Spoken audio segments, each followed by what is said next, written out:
continuing the electric charges and the fields. So we are discussing about the electric field produced by the electric dipole, right? So in that particular two cases, so one is what is the electric field on the axial line of the electric dipole, okay, that yesterday class we have completed.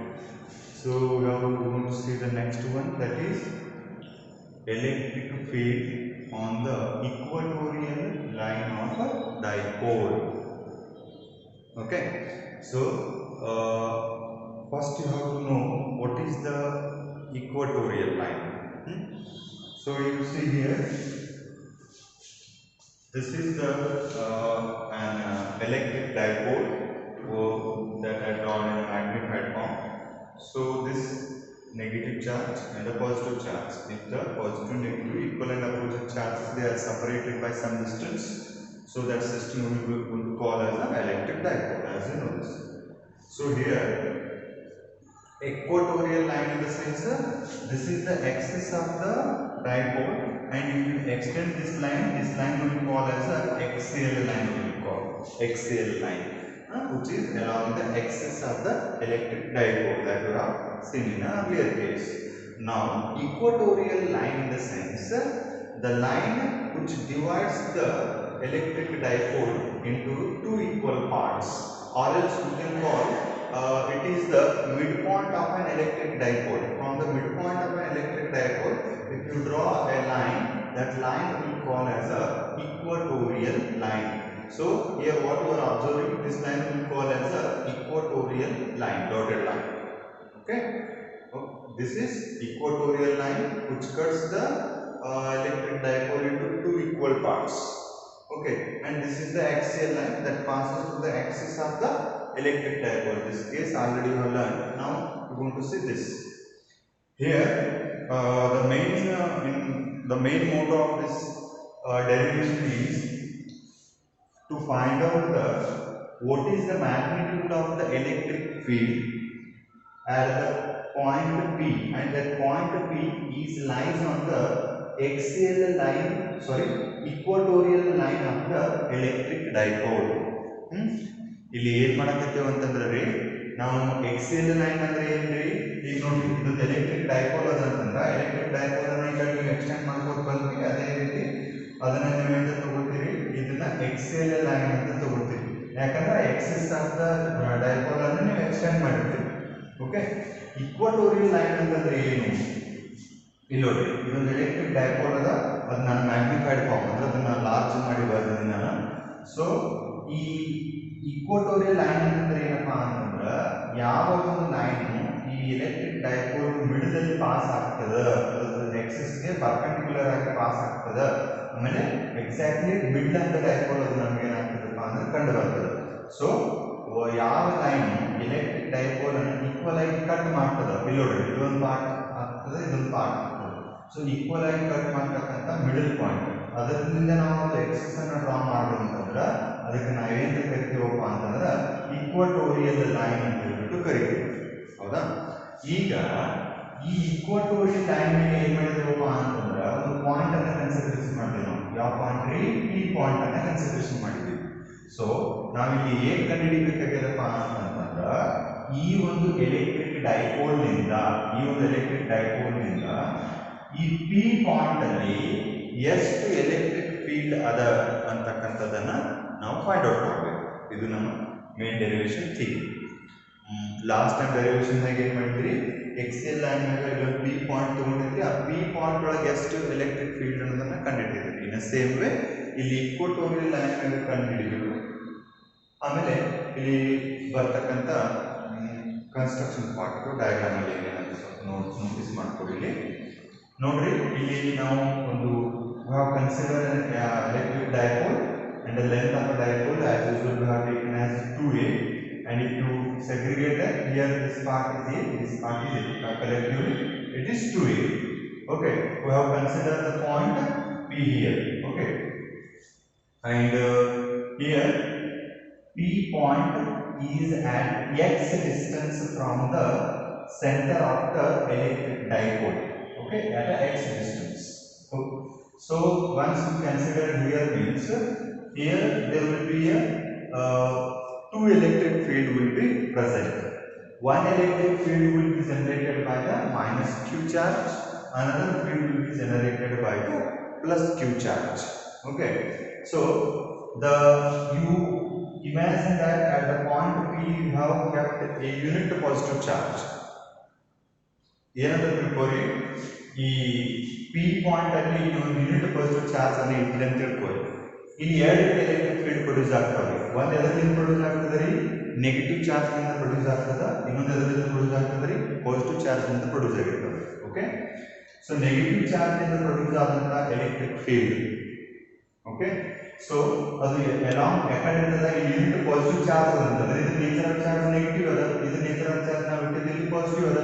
So positive negative ಏನಾಗ್ತಾವ attract ಆಗ್ತಾವ ಅಂದ್ರೆ the electric field produced by the minus q charge is along the pq ಅಂತ ಹೇಳ್ತೇವೆ. along the pq ಏನಾಗ್ತದಪ್ಪ ಅಂತಂದ್ರೆ ಈ electric field produce ಆಗ್ತದೆ ಅದರಿಂದ minus q charge ಇಂದ. Okay, ಅದೇ ರೀತಿಯಾಗಿ the electric field produced by the plus q charge.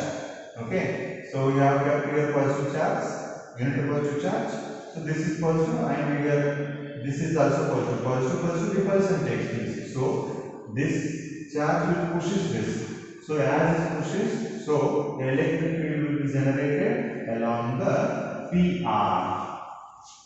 Okay, so the electric field, this we can name as the electric field E1, this we will name as the electric field E2.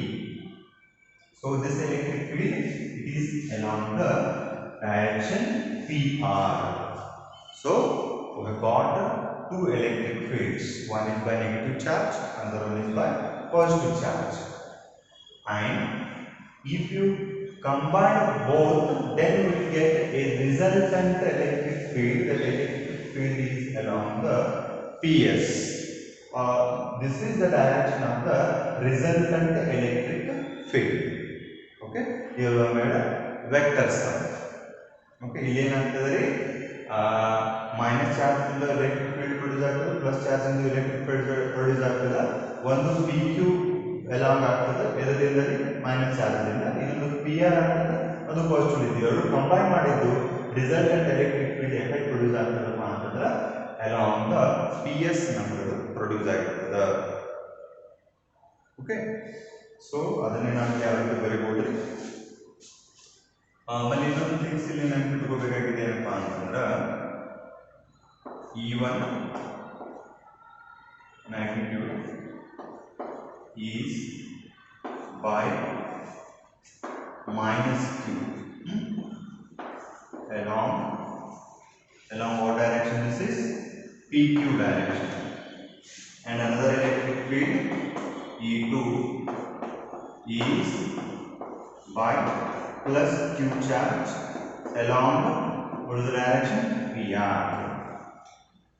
Okay, so resultant will be along PS. Now here by the symmetry you can know the length of PS PA is equal to PV. ಇಲ್ಲಿ ನೋಡ್ರಿ, triangle ಅಲ್ಲಿ ಎರಡು sides ಗಳು ಇರ್ತಾವೆ, ನಮಗೆ equal ಇರ್ತಾವ, ಹೌದಾ?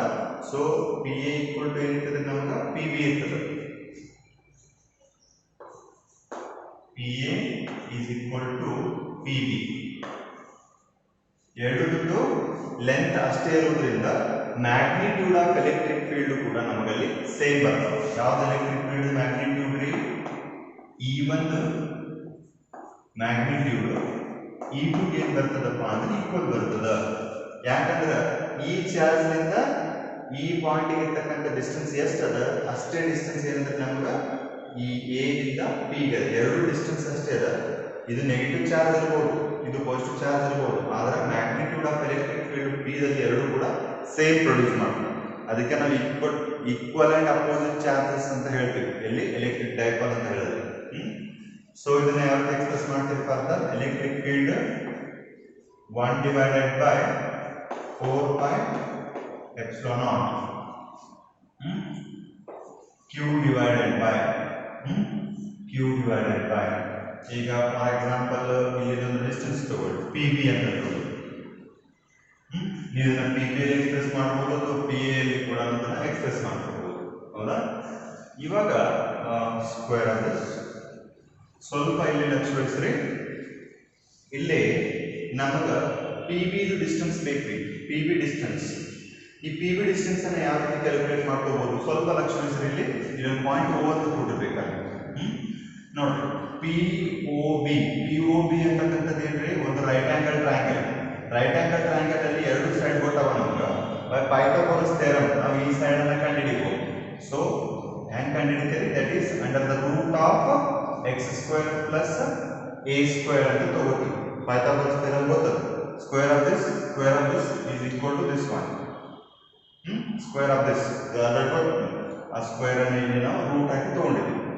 Okay, so P B distance ಅನ್ನ ಬೈ ಪೈಥಾಗೋರಸ್ ಥಿಯರಮ್ ನಾವು under the root of X square plus A square ಅಂತ ತಗೋತೀವಿ. ಯಾಕಂದ್ರೆ ಇದು ನಮಗೊಂದು ರೈಟ್ ಆಂಗಲ್ ಟ್ರಯಾಂಗಲ್ ಇಲ್ಲಿ ಆಗಿದೆ. ತಿಳಿತಾ?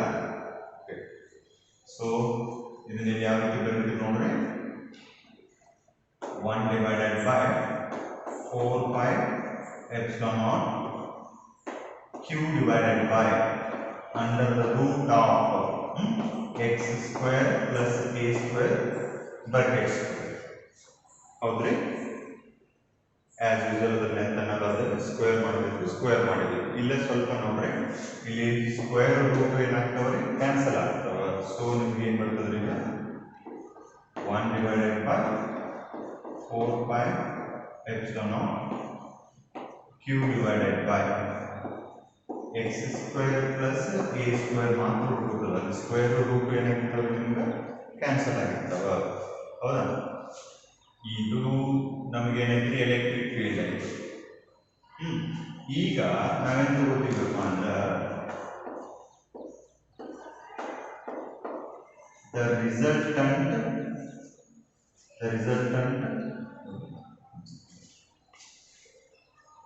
or is the total electric field ಅಂತ ತಗೊಂಡ್ರೆ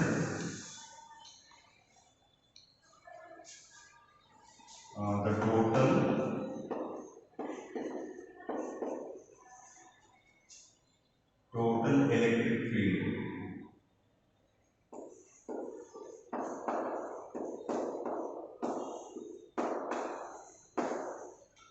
electric field ಇಲ್ಲಿ ಏನು ಬರ್ತದೆ ನಮಗ? ಇ ಅಂತ ಬರ್ತದ. ದಟ್ ಇ ಈಕ್ವಲ್ ಟು ನಾವಿಲ್ಲಿ ಏನಂತ ತಗೋತೀವಪ್ಪ ಅಂತಂದ್ರ E1 magnitude E1 cos theta plus magnitude of E2 cos theta ಅಂತ ಹೇಳ್ಬಿಟ್ಟು ತಗೋತೀವಿ. ಟೋಟಲ್ ಎಲೆಕ್ಟ್ರಿಕ್ ಫೀಲ್ಡ್ ಅಥವಾ ರಿಸಲ್ಟೆಂಟ್ ಎಲೆಕ್ಟ್ರಿಕ್ ಫೀಲ್ಡ್ ಅನ್ನ ನಾವು ನೋಡ್ಬೇಕಾಗಿತ್ತಂದ್ರೆ ಈ ಇಕ್ವೇಶನ್ಸ್ಗಳು ಸಡನ್ ಆಗಿ ಎಲ್ಲಿಂದ ಅಪಿಯರ್ ಆದವು ಅಂತೇಳಿ ತಿಳ್ಕೊಳ್ಳಿ. ಇಲ್ಲಿ ಸ್ವಲ್ಪ ಲಕ್ಷ ವಹಿಸ್ಬೇಕಾಗಿದ್ದು ಏನಪ್ಪಾ ಅಂತಂದ್ರ ಇಲ್ಲಿ ನೋಡ್ರಿ, ಈ ಪಿ ಆರ್ ಅನ್ನೋದೇನ್ರಿ? ಒಂದು ವೆಕ್ಟರ್. ಈ ವೆಕ್ಟರ್ ಅನ್ನ ಏನ್ ಮಾಡ್ಕೋತೀವಪ್ಪ ಅಂತಂದ್ರ ಎರಡು ಕಾಂಪೋನೆಂಟ್ ಆಗಿ ನಾವು ಡಿವೈಡ್ ಮಾಡ್ಕೋತೀವಿ. ಒಂದು ಕಾಂಪೋನೆಂಟ್ ಏನಾಗ್ತದ್ರಿ? ಇದಕ್ಕೆ ಪರ್ಪೆಂಡಿಕ್ಯುಲರ್ ಆಗಿ ಮೂವ್ ಆಗ್ತದೆ. ಸೊ ಇದು ಎದದ್ದರಿ? E2 ದಲ್ಲ. ಇದು ಏನಾಗ್ತದ? E2 sin ಥೀಟಾ ಆಗ್ತದೆ. ಆಮೇಲೆ ಈ ಕಡೆ ಒಂದು ಬರ್ತದೆ ಪರ್ಪೆಂಡಿಕ್ಯುಲರ್ ಆಗಿ, ಈ ಕಡೆ ಒಂದು, ಆಮೇಲೆ ಈ ಕಡೆ ಒಂದು right angle rectangular components of vector. ಹೌದಾ? ಸೊ ಇಲ್ಲಿ ಬರ್ತಕ್ಕಂಥ ಕಾಂಪೋನೆಂಟ್ ಏನಾಗ್ತದಪ್ಪ ಅಂತಂದ್ರ ನಮಗ E2 cos ಥೀಟಾ ಅಂತ ಬರ್ತದೆ. ಇಲ್ಲಿ ಇದು ಯಾವ ವೆಕ್ಟರ್ ನಮಗ? ಓಕೆ, ಇದು E2 sin ಥೀಟಾ, ಇದು E2 cos ಥೀಟಾ. ಅಂದ್ರೆ ಈ ವೆಕ್ಟರ್ ನಾವು ಡಿವೈಡ್ ಮಾಡ್ಕೊಂಡಿದ್ದೀವಿ. ಅದೇ ರೀತಿಯಾಗಿ ಇಲ್ಲೊಂದು ವೆಕ್ಟರ್ ಅದ ನಮ್ಗೆ, ಯಾವುದು? P Q vector. ಈ ಪಿ ಕ್ಯೂ ವೆಕ್ಟರ್ ಕೂಡ ನಾವೇನ್ ಮಾಡ್ತೀವಿ? ಡಿವೈಡ್ ಮಾಡ್ಕೊಂಡಾಗ ನಮ್ಗೆ ಇಲ್ಲೊಂದು ವೆಕ್ಟರ್ ಬರ್ತದೆ. ಈ ವೆಕ್ಟರ್ ಯಾವ್ದ್ರಿ? ಈ ವೆಕ್ಟರ್ ಯಾವ್ದಪ್ಪ ಅಂತಂದ್ರ E1 sin ಥೀಟಾ ಅಂತ ತಗೋತೀವಿ ನಾವು. ಇಲ್ಲಿ ಮತ್ತ ಇಲ್ಲೊಂದು ಆಯ್ತಂತಂದ್ರೆ ಇದಕ್ಕೆ ಪರ್ಪೆಂಡಿಕ್ಯುಲರ್ ಆಗಿ ಇನ್ನೊಂದು ಬರ್ತದೆ ನಮ್ಗೆ. ಪರ್ಪೆಂಡಿಕ್ಯುಲರ್ ಆಗಿ ಇನ್ನೊಂದು ಯಾವ್ದು ಬರ್ತದ್ರಿ? E1 cos ಥೀಟಾ ಅಂತ ಹೇಳಿ ಬರ್ತದೆ. ಇಲ್ಲಿ E2 sin theta vector even sine theta vector ಎರಡದು ಏನದವ್ರಿ ಈಕ್ವಲ್ ಅಂಡ್ ಅಪೋಸಿಟ್ ಅದಾವ. ಈಕ್ವಲ್ ಅಂಡ್ ಅಪೋಸಿಟ್ ಇರೋದ್ರಿಂದ ಇವೆರಡು ಏನಾಗ್ತಾವಪ್ಪ ಅಂದ್ರೆ ಕ್ಯಾನ್ಸಲ್ ಆಗ್ತವೆ. ಕ್ಯಾನ್ಸಲ್ ಆಗಿ ಉಳಿತಕ್ಕಂಥ ಕಾಂಪೋನೆಂಟ್ಸ್ ಯಾವ ಉಳ್ಕೋತಾವ್ರಿ ನಮಗ ಈವನ್ ಕಾಸ್ ಥೀಟಾ ಒಂದು ಕಾಂಪೋನೆಂಟ್ ಉಳ್ಕೋತದ, E2 ಕಾಸ್ ಥೀಟಾ ಒಂದು ಕಾಂಪೋನೆಂಟ್ ನಮಗ ಉಳ್ಕೋತದ. ಅದನ್ನ ನಾವು ಇಲ್ಲಿ ತಗೊಂಡಿದ್ದೀವಿ. ತಿಳಿತಾ? ವೆಕ್ಟರ್ PQ ಲಿಂದ ಎರಡು ಬರ್ತಾವ. ಒಂದು ಈ ವೆಕ್ಟರ್ ಯಾವ್ದ್ರಿ E2 ಸೈನ್ ಥೀಟಾ, ಇನ್ನೊಂದು ಯಾವ್ದ್ರಿ E2 ಕಾಸ್ ಥೀಟಾ. ಒಂದಿ ಕಡೆ ರೆಕ್ಟಾಂಗ್ಯುಲರ್ ಕಾಂಪೋನೆಂಟ್ಸ್. ಅದೇ ರೀತಿಯಾಗಿ PQ ವೆಕ್ಟರ್ ಐತಲ್ಲ, PQ ವೆಕ್ಟರ್ ಅಲ್ಲಿ ಕೂಡ ಎರಡು ವೆಕ್ಟರ್ ಡಿವೈಡ್ ಆಗ್ತಾವ. ಒಂದು ಫಾರ್ ಎಕ್ಸಾಂಪಲ್ ಸಮ್ ಯಾವ್ದು ನೇಮಿಂಗ್ y ಏನಾಗ್ತದ PY ಒಂದು ಆಗ್ತದ ಕಾಂಪೋನೆಂಟ್, ಆಮೇಲೆ PS ಇನ್ನೊಂದು ಕಾಂಪೋನೆಂಟ್. ಇದ್ರ ಹೆಸರು ಏನ್ ಕೊಡ್ತೀರಿ ಇಲ್ಲಿ E1 ಸೈನ್ ಥೀಟಾ ಅಂತ ಕೊಡ್ತೀರಿ. ಆಮೇಲೆ ಈ ಕಡೆದು E1 ಕಾಸ್ ಥೀಟಾ ಅಂತ ನೇಮ್ ಮಾಡ್ತೀವಿ. ಸೊ ಈ E2 ಸೈನ್ ಥೀಟಾ ಆಮೇಲೆ E1 ಸೈನ್ ಥೀಟಾ ಎರಡು ಈಕ್ವಲ್ ಅಂಡ್ ಅಪೋಸಿಟ್ ಇರೋದ್ರಿಂದ ಅವು ಕ್ಯಾನ್ಸಲ್ ಆಗ್ತಾವ. ನಮ್ ಉಳ್ಕೊಳ್ತಕ್ಕಂಥ ಕಾಂಪೋನೆಂಟ್ಸ್ಗಳು ಯಾವ್ಯಾವ ಅಂತಂದ್ರ E1 ಕಾಸ್ ಥೀಟಾ ಒಂದು ಉಳ್ಕೊತದ, E2 ಕಾಸ್ ಥೀಟಾ ಒಂದು ಉಳ್ಕೊತದ. ಅದನ್ನ ನಾನು ಇಲ್ಲಿ ಬರ್ದೇನೆ. ಓಕೆ, ಸೊ ಫರ್ದರ್ ಇದನ್ನ ನಾವು ಏನು ಬರಿಬೋದಪ್ಪ ಅಂತಂದ್ರ ಇದನ್ನ ನಾನು 2E1 ಕಾಸ್ ಥೀಟಾ ಅಂತ ಬರೀತೀನಿ.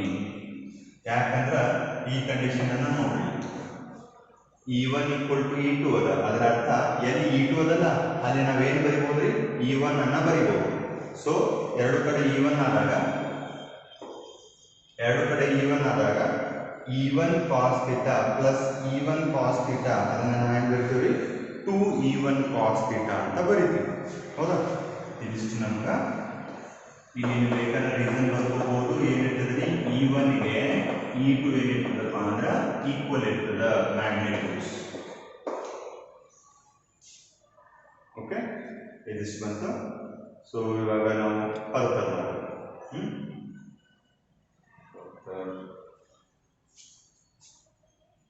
Stop here right. ಸೊ ಇಲ್ಲೇನಾಗ್ತದ್ರಿ 2E1 ಕಾಸ್ ಥೀಟಾ ಅಂತ ಬರ್ತದೆ. ಹೌದಾ? ಇಲ್ಲಿ ಈ ಫಿಗರ್ನಿಂದ ಏನು ತಗೋತೀವಿ ಫ್ರಾಮ್ ದ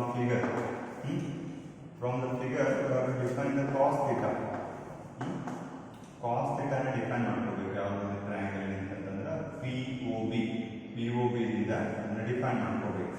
ಇಲ್ಲೇನು ಬರ್ತದ base by hypotenuse that is A divided by under the root of x square plus a square ಅಂತ ಬರ್ತದೆ. ಸೊ ಇದು ಡಯಾಗ್ರಾಮ್ ಮ್ಯಾಗ್ನಿಫೈಡ್ ಡಯಾಗ್ರಾಮ್ ಆಲ್ರೆಡಿ ನೀವು ನೋಡಿದ್ರಿ, ಇದನ್ನ ಶಾರ್ಟ್ ಆಗಿ ಕರೆದಿದ್ದೀನಿ ಅಷ್ಟೇ. ಸೊ ಇಲ್ಲಿ ನಾವು ಕಾಸ್ ಥೀಟಾನ ಡಿಫೈನ್ ಮಾಡ್ಕೊಂಡ್ವಿ. ಈಗ ಈ ಫಾರ್ಮುಲಾದಲ್ಲಿ E1 ಅಂದ್ರೆ ಏನದ ಅದನ್ನ ಫಿಲಪ್ ಮಾಡಬೇಕು, ಆಮೇಲೆ ಕಾಸ್ ಥೀಟಾ ಅಂದ್ರೆ ಏನದ ಅದನ್ನ ಫಿಲಪ್ ಮಾಡ್ಕೋಬೇಕು. ಹೌದಾ? ನಮ್ಗೆ ಇಲ್ಲಿ E1 magnitude of E1 is equal to magnitude of E2. ಇದು ನಮ್ಗೆ ಗೊತ್ತದೆ, ಆಲ್ರೆಡಿ ಇಕ್ವೇಷನ್ ಬಂದಿದ್ದಲ್ಲ. So total electric field E equal to ಯಾವ ರೀತಿ ತಗೋತೀವಿ ನೋಡಿಲ್ಲಿ ಈ ಇಕ್ವೇಷನ್ ಬರ್ಕೋಬೇಕು ನಾವು. ಅದು Q divided by 4 pi epsilon of in bracket x square plus a square. Okay, further multiplied by cos theta below 2 on the division. Take 2Q 4 pi epsilon naught x square plus a square multiplied by cos theta. Cos theta ಅಂದ್ರೆ diagram ಏನು ಬರ್ತದೆ a divided by under the root of x square plus a square ಅಂತ ಬರ್ತದೆ. ಈಗ ಇಲ್ಲಿ ಸ್ವಲ್ಪ ವಿಚಾರ ಮಾಡ್ಕೊರಿ. ಇವೆರಡು ಟರ್ಮ್ಸ್ಗಳಲ್ಲಿ ಇದನ್ನು ನಾವು ಹೆಂಗೆ ಬರಿಬೋದ್ರಿ, ರೂಟನ್ನು ತೆಗೆದು ರೇಸ್ ಟು ಪವರ್ 1/2 ಅಂತ ಬರೀಬೋದು. ಹೌದಾ? ರೇಸ್ ಟು ಪವರ್ ನಾವು ಇಲ್ಲಿ 1/2 ಅಂತ ಬರ್ತೇವೆ ಅಂದ್ರೆ ಈ ಇಕ್ವೇಷನ್ ಅನ್ನು ನಾವು ಯಾವ ರೀತಿ ಎಕ್ಸ್ಪ್ರೆಸ್ ಮಾಡ್ಕೋಬಹುದು ಅಂದ್ರೆ ಯಾವ ರೀತಿ ಇಲ್ಲಿ ನೋಡ್ರಿ example x into x raised to 1/2 ಇತ್ತಂತಂದ್ರೆ ಹೆಂಗೆ ಬರೀತೀರಿ x raised to 1 plus 1/2 ಅಂದ್ರೆ ಏನಾಗ್ತದೆ ಫರ್ದರ್ x raised to 3/2 ಆಗ್ತದಲ್ಲ. ಇದನ್ನೇ ನಾನು ಯೂಸ್ ಮಾಡಬೇಕಾಗ್ತದೆ. This is 2q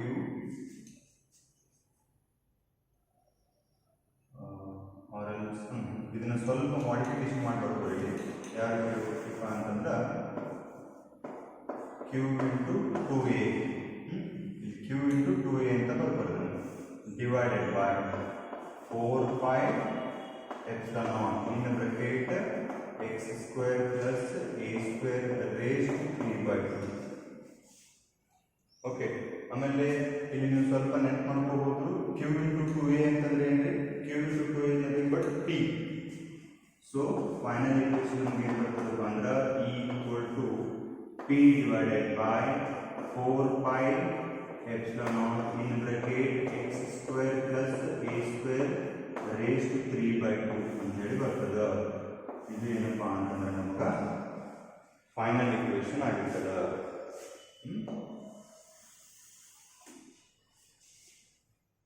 ಓಕೆ, ಸ್ವಲ್ಪ ನೋಡ್ರಿ ಏನಿಲ್ಲ.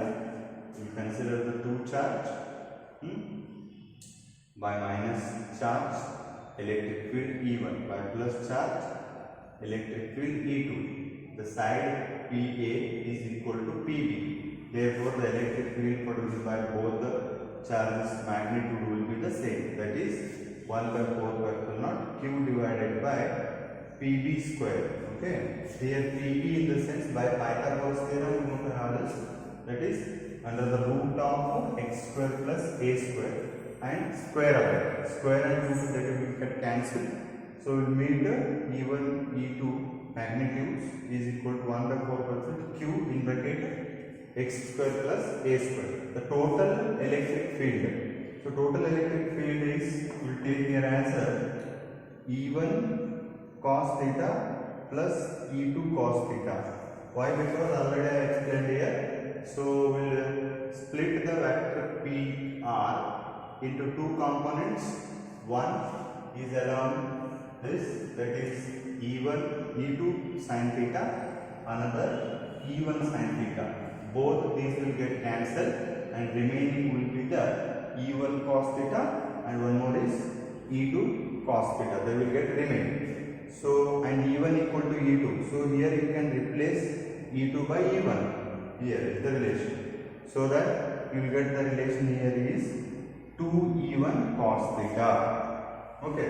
From the diagram, the triangle POB. From POB, you will define the cos theta. How that is? A base by hypotenuse. That is AB. A under the root of this one, x square plus a square. Okay. So here in this formula, you will place what is the equation of E1. E1 equation you will place and cos theta, what is cos theta, that you will place. Okay, or else you do the equations here. This is 1 and this will be as 2. So this we call as 3. Here it's 4 and 5. Okay. So in equation number 2 we will keep this. In equation number 2 we will project the equation 1. Equation number 1. Here we can do this. Equation number 1. 1 and 3 we will project this in equation number 2. So we will make this. And as we cos theta will write here. So bases are same means powers are added. So we will make this equation. Again here also. So we will write 2q into a is there. Q into 2a. Q into 2a in the sense what? Electric dipole moment. So you will replace this by P. Okay. And as usual 1 by 4 pi epsilon naught x cube plus a cube will be remains. Okay. This completes your derivation. Okay. And here for the short dipole. So what is the condition for the short dipole? X is much greater than A. Then we will neglect the term A. Once the A term is neglected, then here what we are going to meet? You see here E equal to P divided by 4 pi epsilon naught x square raised to 3 by 2. Okay, this 2 will get cancelled will meet for the short dipole. The equation is P divided by 4 pi epsilon naught x cube. So this is the formula for the short dipole. You can read this. Short dipole ಎಂದು ಹೇಳಿದ್ದೀನಿ. Length of the dipole ಏನಿರ್ತದೆ ಬಹಳಷ್ಟು ಕಡಿಮೆ ಇರ್ತದೆ. ಇದು ನಿಮಗೆ note point ಅಲ್ಲಿ ಬರ್ತದೆ. ಓಕೆನಾ? ಆಮೇಲೆ ಇನ್ನೊಂದು ಇಲ್ಲಿ ಏನು ನೋಟಿಸ್ ಮಾಡಬೇಕಾಗಿದೆ ಏನಪ್ಪ ಅಂತಂದ್ರೆ the dipole moment, the direction of the dipole moment and the direction of the electric field, they are opposite in this case. ಈ ಕೇಸ್ ಒಳಗೆ direction of the electric field ಆಮೇಲೆ direction of the dipole moment ಎರಡು opposite ಇರ್ತಾವ ಅಂತ ಹೇಳ್ತೀನಿ. ಯಾವ ರೀತಿ ಅನ್ನೋದು ಸ್ವಲ್ಪ ನೋಡ್ರಿ. ಇದು ನೋಟ್ ಪಾಯಿಂಟಲ್ಲಿ ಹೇಳಕತ್ತಿದ್ರೆ ನಿಮ್ಮನ್ನ ನೋಡ್ರಿ, ಡೈಪೋಲ್ ಮೂಮೆಂಟ್ ಡೈರೆಕ್ಷನ್ ಯಾವಾಗಲೂ ಇರ್ತದ್ರಿ, ನೆಗೆಟಿವ್ ಟು ಪಾಸಿಟಿವ್ ಇರ್ತದೆ. ಆಮೇಲೆ ಇಲ್ಲಿ ರಿಸಲ್ಟೆಂಟ್ ಎಲೆಕ್ಟ್ರಿಕ್ ಫೀಲ್ಡ್ ಡೈರೆಕ್ಷನ್ ಇಲ್ಲಿ ಅದ, ಅಂದ್ರೆ ಎರಡು ಇಲ್ಲಿ ಅಪೋಸಿಟ್ ಡೈರೆಕ್ಷನ್ ಒಳಗೆ ಅದಾವ. ಇಲ್ಲಿ ಈಕ್ವಟೋರಿಯಲ್ ಲೈನ್, ಎಕ್ಸಿಯಲ್ ಲೈನ್ ಒಳಗೆ ಏನಾಗ್ತದಪ್ಪ ಅಂತಂದ್ರೆ magnetic electric dipole moment direction ಆಮೇಲೆ ಎಲೆಕ್ಟ್ರಿಕ್ ಫೀಲ್ಡ್ ಡೈರೆಕ್ಷನ್ ಎರಡು ಏನಿರ್ತಾವಪ್ಪ ಅಂತಂದ್ರೆ ಸೇಮ್ ಇರ್ತಾವ. ಓಕೆ, ಆಮೇಲೆ ಇನ್ನೊಂದು ನೋಟ್ ಪಾಯಿಂಟ್ ಅನ್ನ ನೀವು ಏನು ನೋಡ್ಬೇಕಂದ್ರೆ ಇಲ್ಲಿ ಏನು ತಗೋತೀವಿ ಅಂತಂದ್ರೆ axial line equal to 2 times of that of the equatorial line ಅಂತ ಹೇಳಿದ್ರೆ ತಗೋತೀವಿ. axial line is equal to 2 times that of the equatorial line ಅಂತ ತಗೋತೀವಿ. ಯಾಕೆ ಅನ್ನೋದನ್ನ ಸ್ವಲ್ಪ ನೋಡ್ರಿ. ನಿಮ್ಗೆ short dipole formula for the axial line ಏನಂತ ಬರೀತೀರಿ ಇಲ್ಲಿ? ಫಾರ್ ದ axial line ಏನು ಬರೀತೀರಿ? 2p divided by 4 pi epsilon naught x cube ಅಂತ ಬರೀತೀರಿ. ಅದೇ ಈಕ್ವಟೋರಿಯಲ್ ಲೈನ್ ಏನಂತ ಬರೀತೀರಿ? ಈಕ್ವಟೋರಿಯಲ್ ಲೈನ್ ಏನಂತ ಬರೀತೀರಿ? p divided by 4 pi epsilon naught x cube ಅಂತ ಬರೀತೀರಿ. ಅಂದ್ರೆ ಇಲ್ಲಿ ಎಕ್ಸಸ್ ಆಗಿ ಏನಂದ್ರೆ ನಮ್ಗೆ 2 ಅದ. ಓಕೆ, ಎಕ್ಸೆಲ್ ಲೈನ್ ಅಲ್ಲಿ ಎರಡು ಏನಪ್ಪ ಅಂತಂದ್ರೆ ಎಕ್ಸ್ಟ್ರಾ ಇರ್ತದೆ. ಅಂದ್ರೆ ನೀವು ಈಕ್ವಟೋರಿಯಲ್ ಲೈನ್ಗೆ ಮಲ್ಟಿಪ್ಲೈಡ್ ಬೈ 2 ಮಾಡಿದ್ರೆ ಅಂತಂದ್ರೆ ಈಕ್ವಟಲ್ ಲೈನ್ಗೆ ಮಲ್ಟಿಪ್ಲೈಡ್ ಬೈ 2 ಮಾಡಿದ್ರೆ ಅದು ಎದಕ್ಕೆ ಈಕ್ವಲ್ ಆಗ್ತದೆ? ಎಕ್ಸೆಲ್ ಲೈನ್ಗೆ ಈಕ್ವಲ್ ಆಗ್ತದೆ. ಅದಕ್ಕಾಗಿ ಈ ರಿಲೇಷನ್ ಅನ್ನು ನಾವು ಬರೀತೀವಿ. ನೋಡ್ರಿ, ಮಲ್ಟಿಪ್ಲೈ ಬೈ 2 ಮಾಡ್ರಿ ಮತ್ತೆ ಅದು ಮ್ಯಾಲಿನ ಇಕ್ವೇಷನ್ ಬರ್ತದಿಲ್ಲ. ಅದಕ್ಕಾಗಿ ಈಕ್ವಟೋರಿಯಲ್ ಲೈನ್ಗೆ ನಾವು 2 ಮಾಡಿದಾಗ ಮಲ್ಟಿಪ್ಲೈ ಬೈ 2 ಮಾಡಿದಾಗ ಅದು ಎದಕ್ಕೆ ಈಕ್ವಲೆಂಟ್ ಬರ್ತದೆ? ನಮ್ಗೆ ಎಕ್ಸೆಲ್ ಲೈನ್ಗೆ ಈಕ್ವಲೆಂಟ್ ಆಗಿ ಬರ್ತದೆ. ಓಕೆ, ಸೊ ನೆಕ್ಸ್ಟ್ ವಿಡಿಯೋದಲ್ಲಿ ಕಂಟಿನ್ಯೂಷನ್ ಮಾಡೋಣ.